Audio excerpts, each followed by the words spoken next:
Sabe que o Primeiro-Ministro tentou que os cartazes do Chega saíssem sem contraditório. É importante que isso se diga aqui também neste estúdio, Nelma. O Primeiro-Ministro tentou ir ao Tribunal, dizer ao Tribunal assim, olha, eu não gosto destes cartazes.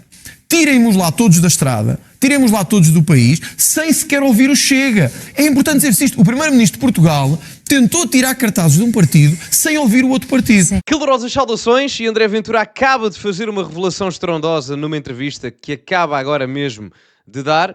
E, meus amigos, para o acompanharem, se quiserem, metam like neste vídeo com imenso estrondo, mas cuidado para não partirem o ecrã do telemóvel, e subscrevam o canal para chegarmos aos 160 mil subscritores, e partilhem também nas vossas redes sociais. Tem o código SOUSA10 na Prozis para 10% de desconto. Quando fizerem compras no site, podem ir lá ter diretamente através do segundo link da descrição. Ora, sem mais demoras, vamos ver, isto é um excerto até grande da entrevista, vamos ver o do que é que André Ventura falou e alguns dos tópicos programáticos até do programa do Chega e de algumas polémicas. Vamos ver. Repare, nós temos hoje uma situação que é esta. PS e PSD juntos foram tão exigentes com o Chega, em vários casos, olha, que eu estive aqui a falar consigo sobre eles, casos que tivemos que lidar, todos os partidos têm, e chegamos a estas eleições, estas legislativas. O PS... nem vale a pena muito falar, porque é o partido, quer dizer, deve ser o partido com mais casos de corrupção na Europa, provavelmente. Tirando o caso da Roménia, deve ser o partido com mais casos de corrupção na Europa. Mas deixe-me só dizer isto do PSD. Hoje soubemos que Hernani Dias está na lista do PSD. Cabeça de lista à Bragança. Sim, mais. Já comentou isso. Não, mas deixe-me dizer isto que eu acho que é importante. Que nós temos um condenado, se fosse o Chega, não tinha começado esta entrevista a perguntar-me isso. André Ventura tem um condenado nas suas listas, candidato a deputados. Ora, o candidato por Vila Real do PSD, presidente da Câmara de Boticas, foi condenado pela Justiça. Esse caso, mas levantou o PS e deixe-me só... Deixe-me só dizer isto, o porquê dos cartazes. É porque quando olhamos para estes candidatos, quando olhamos para quem é que apoiaram na Madeira, percebem o que eu quero dizer, que estamos inundados de corrupção e que há dois responsáveis, PS e PSD. O Ventura, neste excerto inicial, já vamos ao resto, esta não é a parte da revelação ainda, mas é grave. Principalmente o caso do Hernani Dias. O caso do Hernani Dias para mim é grave. Eu desde o início, e quem acompanha mais o canal sabe, que eu disse sempre que dos casos todos e das polémicas do governo, inclusive das próprias polémicas do Luís Montenegro, a mais grave de todas, ou pelo menos a mais direta, a mais visível, a mais palpável, era claramente a do Hernani Dias. Nós tínhamos um membro do governo que iria ser responsável pela execução da lei dos solos e que 2 semanas antes da legislação ou da execução dessa mesma lei, constitui 2 agências imobiliárias. Em que numa delas, já não me lembro bem como é que era, mas numa delas quem geria era uma rapariga que era menor de idade, mas que o pai tinha 11 imobiliárias, uma coisa assim completamente escandalosa. E agora, esse mesmo Hernani Dias, que saiu do governo há coisa de 1 mês e meio devido a esse mesmo escândalo, à lei dos solos que agora vai estar em vigor, vai voltar ao governo?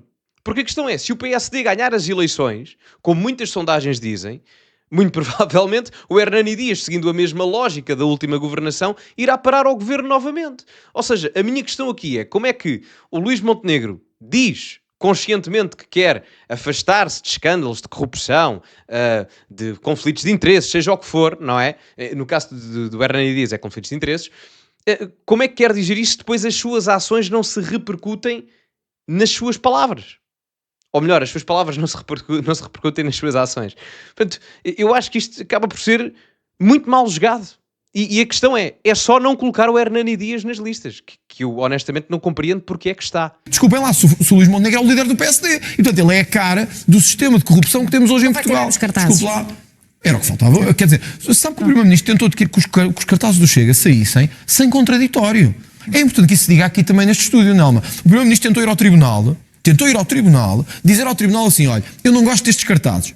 Tirem-nos lá todos da estrada, tirem-nos lá todos do país, sem sequer ouvir o Chega. É importante dizer-se isto. O Primeiro-Ministro de Portugal tentou tirar cartazes de um partido sem ouvir o outro partido. Sim. Era bom que jornalistas, aqueles que prezam a liberdade de imprensa e de opinião, fossem também tão críticos em relação a isso. Isto que o Ventura aqui diz, sendo completamente verdade o que ele diz, vou assumir que sim, é gravíssimo. Se eu também digo que, atenção, porque a decisão é, as pessoas podem não gostar dos cartazes e etc, mas quando falamos da remoção dos cartazes é um tópico sensível porque estamos em conflito entre 2 direitos, não é? O direito à honra, ao bom nome, no caso do Luís Montenegro, mas o direito também à liberdade de expressão do Chega. Quem decide isso é a Justiça.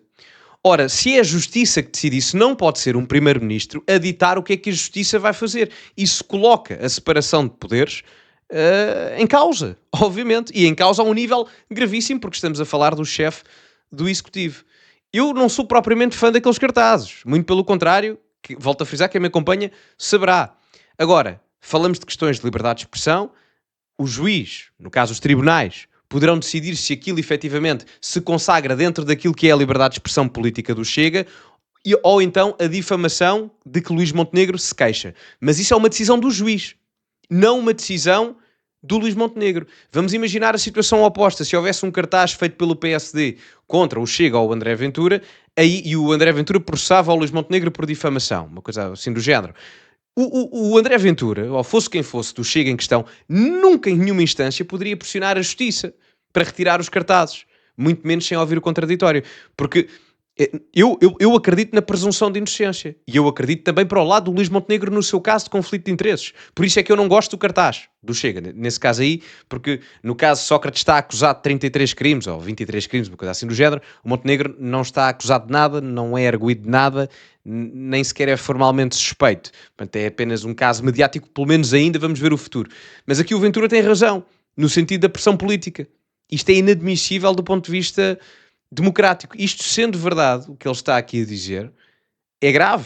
Grave do ponto de vista da interferência política na justiça. Para terminarmos a questão da governabilidade, o André Ventura avisa logo o Presidente da República que apresenta uma moção de rejeição ao programa do Partido Socialista e assim dessa forma até pode pressionar o PSD a juntar-se a si. Faz isso? Se o PS ganhar estas eleições é porque os portugueses estão muito enganados do país em que querem viver. E quer dizer, se nós andamos aqui, este governo caiu por suspeitas sobre o Primeiro-Ministro.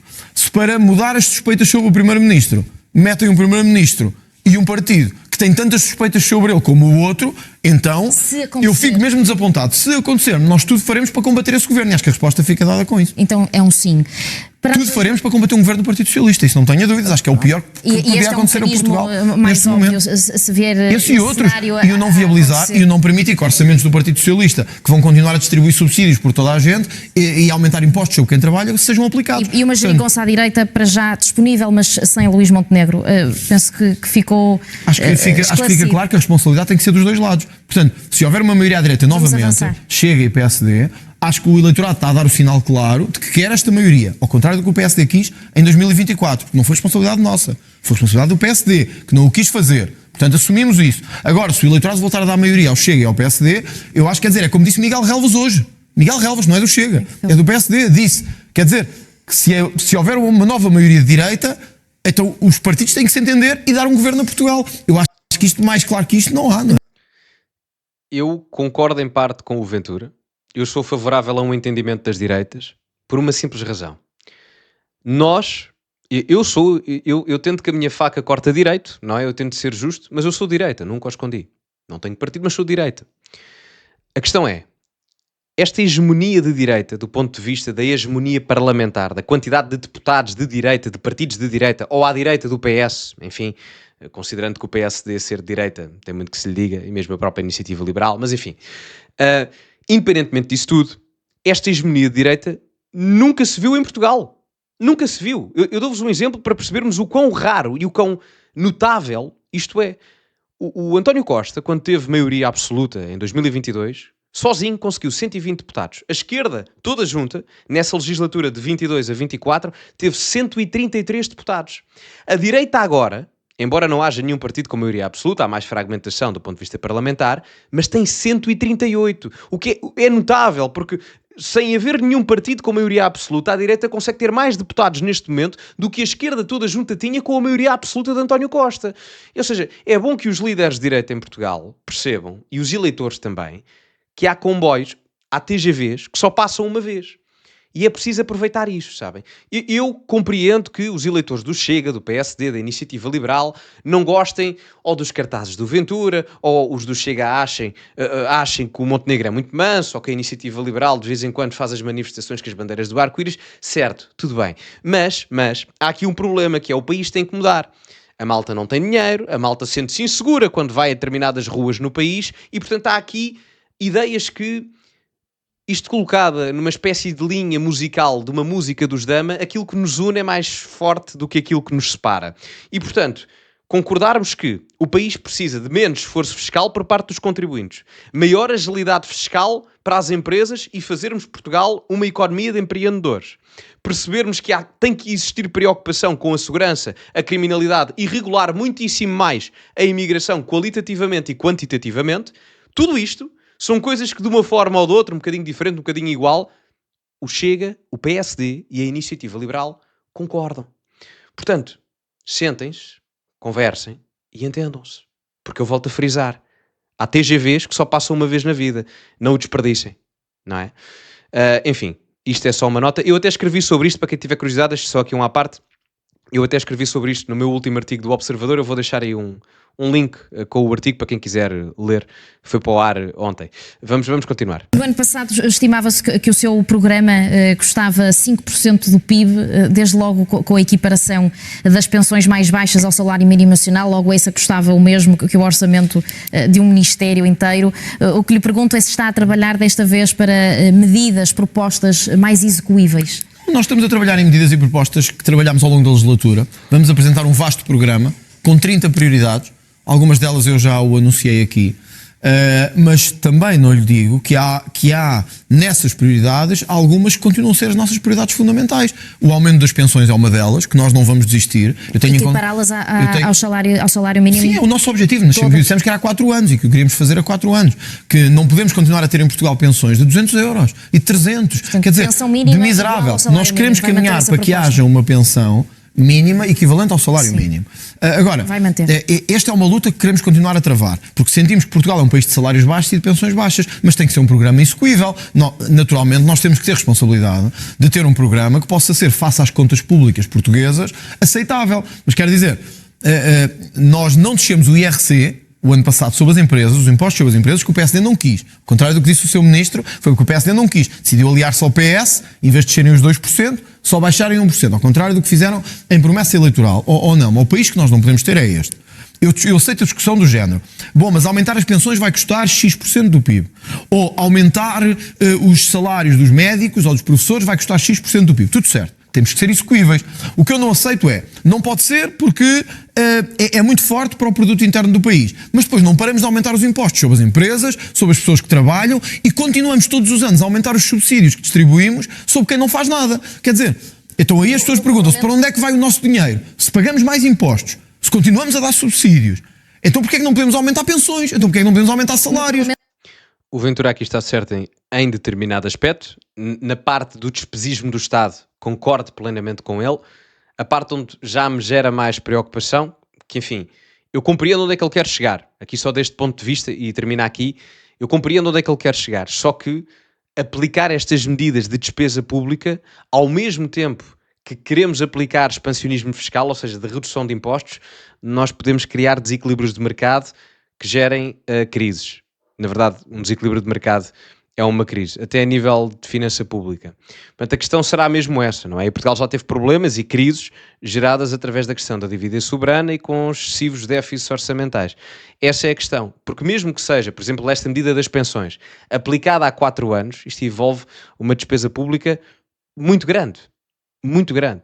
E é preciso compreender como é que se arrecada essa receita fiscal para não entrarmos em níveis deficitários do ponto de vista orçamental, como estivemos no passado, que nos levou a crises passadas. Eu concordo com um grande corte de despesa pública para se poder diminuir os impostos. Agora, as duas coisas feitas ao mesmo tempo, que é o que acontece em algumas partes do programa do Chega, um grande aumento de despesa e uma grande redução de impostos, isto leva a desequilíbrios orçamentais, que nos pode colocar em situações deficitárias similares àquilo que aconteceu no período da crise da dívida soberana nos países do sul da Europa.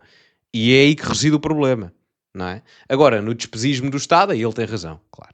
Bom, vamos ficar por aqui, digam a vossa opinião nos comentários, metam like no vídeo, subscrevam o canal, partilhem nas vossas redes sociais, Código Sousa 10 na Prozis para 10% de desconto, ficamos por aqui e como é habitual, acima de tudo cultivem-se e até à próxima.